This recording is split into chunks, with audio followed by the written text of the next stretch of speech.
Had a conversation with my parents this morning on FaceTime. I talk to them every day, and today was about exercise. We don't normally talk about exercise, but today was on exercise. My mom was essentially telling me how much of an inconvenient truth it is that exercise improves her quality of life. And I appreciate that conversation because it kind of sucks to be like, damn, I'm kind of held to this.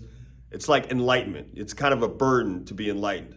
And what I normally say to my clients is what I say to her and our members as well. If you treat exercise like hygiene, you become unemotional about it, you just do it, and it'll probably keep you on the right track. In my opinion, I don't think people brush their teeth because they like it. I think they do it because people like that they do it. And it's like just socially acceptable, and you've kind of gotten a routine since you were a kid and you continue to do it.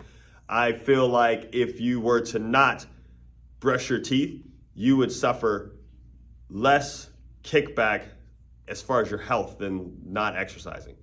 That thought led me to come up with the idea of if I were to compare not brushing your teeth anymore to not exercising anymore, what were the effects way out? So what I did, what are the worst health complications that come along with not brushing my teeth daily? Gum disease is number one. Gingivitis, essentially your gums pull away from your teeth. Eventually it can lead to bone loss or tooth loss. That just means that you're kind of ugly. Tooth decay, cavities, same thing or not same thing. The plaque or the enamel on top of your teeth starts to rot away. You get a hole in your tooth, they'll pull it. If you have no teeth, again, somebody will think that you're ugly. Bad breath, socially unacceptable, makes people uncomfortable. Sort of, it's a version of being ugly, but like that also comes with not brushing your teeth. Number three, that was number three. Number four is the first spot you least have something there. And that's with heart disease. It's saying that the plaque from your teeth can get into your bloodstream and create, the bacteria from the teeth can get into your bloodstream and create more plaque on your blood vessels. And what can help that is exercise. Diabetes complications. If you have diabetes and you stop brushing your teeth, I believe exercise can help limit or mitigate the complications you're having. That was number five. Number six is respiratory infections. So basically the bacteria can get in your lungs, causing pneumonia. Most times when people have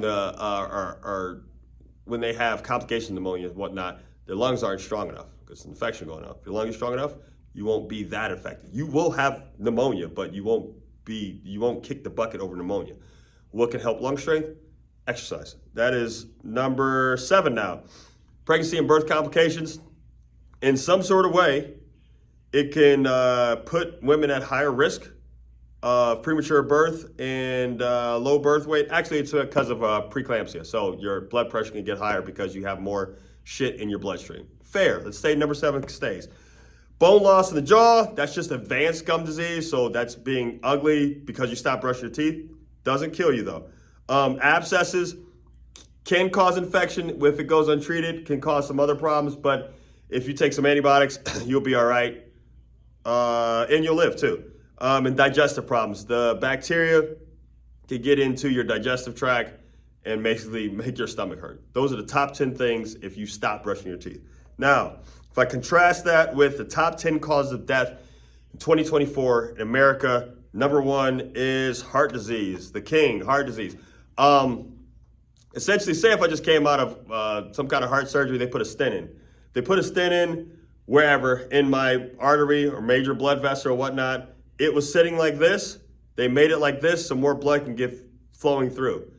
What I can do is regularly increase my heart rate so that my blood vessels remain elastic. If I have a bunch of plaque on them, they're not very elastic. They can't open up anymore. So exercise can help prevent heart disease. Cancer is number two. With cancer, exercise promotes DNA repair, and it prevents mutations in abnormal cells. So the DNA repairing prevents the mutations. And then it also promotes apoptosis. I talked about this in another video, that apoptosis is programmed cell death, and it's programmed cell death in potentially pre-cancerous cells. So it can maybe mitigate the concept of you getting cancer.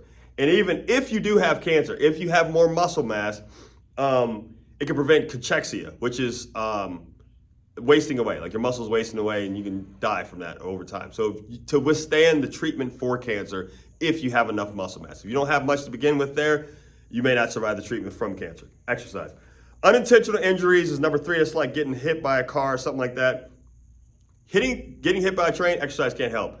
Maybe a car accident, maybe a fall, exercise can't help, because if you're strong enough to ventilate, if you have lungs that ventilate, especially if you're losing blood, stuff like that, that's when they say the old adage that strong people are hard to kill. That is real. If you have underlying disease already, if I already have like liver problems or if I have a heart condition and you get hit from there, it's a wrap, pal. Number 4, stroke, blood flow to the brain. How you can increase that? Exercise.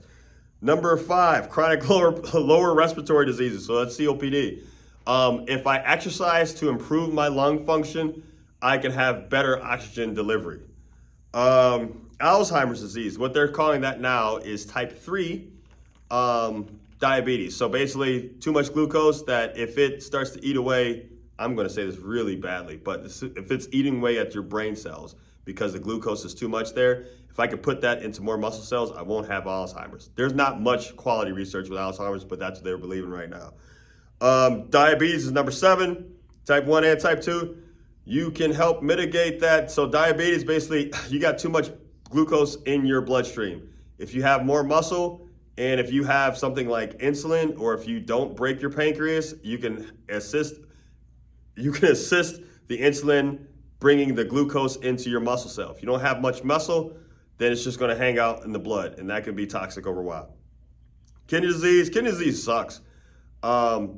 Kidneys are just filtering, and I think of the treatment of kidney disease similar to I think of with cancer, is that you want to be resilient enough to withstand something like that.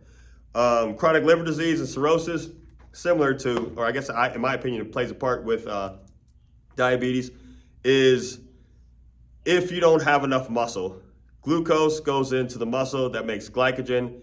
If it's not going into the muscle, it's going to go into the liver. So you can have non-alcoholic fatty liver disease, and you can have non-alcoholic fatty liver disease, but if the more muscle you have, the more stores that glucose can go instead of your liver, destroying your liver.